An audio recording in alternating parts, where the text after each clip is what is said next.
മത്സ്യത്തൊഴിലാളികൾക്ക് ജാഗ്രതാ നിർദ്ദേശം. നാളെ ഗൾഫ് മാന്നാർ, തെക്കൻ തമിഴ്നാട് തീരം, അതിനോട് ചേർന്ന കന്യാകുമാരി പ്രദേശം എന്നിവിടങ്ങളിൽ മണിക്കൂറിൽ 65 കിലോമീറ്റർ വരെ വേഗതയിൽ കാറ്റിന് സാധ്യത.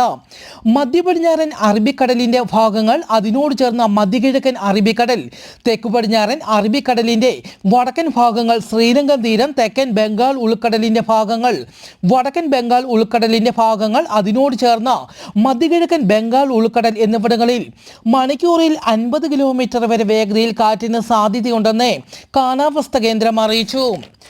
മ്യാൻമാറിനും ബംഗ്ലാദേശിനും മുകളിൽ ചക്രവാത ചുഴി സ്ഥിതി ചെയ്യുന്നു. അടുത്ത 24 മണിക്കൂറിനുള്ളിൽ വടക്കൻ ബംഗാൾ ഉൾക്കടലിന് മുകളിലായി ന്യൂനമർദ്ദമായി ശക്തി പ്രാപിക്കും. തുടർന്ന് തീവ്ര ന്യൂനമർദ്ദമായി മാറും. പസഫിക് സമുദ്രത്തിൽ ബെബിൻക ചുഴലിക്കാറ്റ് രൂപപ്പെടുന്നു. ചുഴലിക്കാറ്റ് ഭീഷണിയെ തുടർന്ന് ജപ്പാനിലെ തെക്കൻ ദ്വീപായ ഒക്കിനാവ ഉൾപ്പെടെ നിരവധി പ്രദേശങ്ങളിൽ ജാഗ്രത. ചുഴലിക്കാറ്റ് ഭീഷണിയെ തുടർന്ന് ഫിലിപ്പൈൻസിലും ചൈനയിലും മുന്നൊരുക്കം നടക്കുന്നു.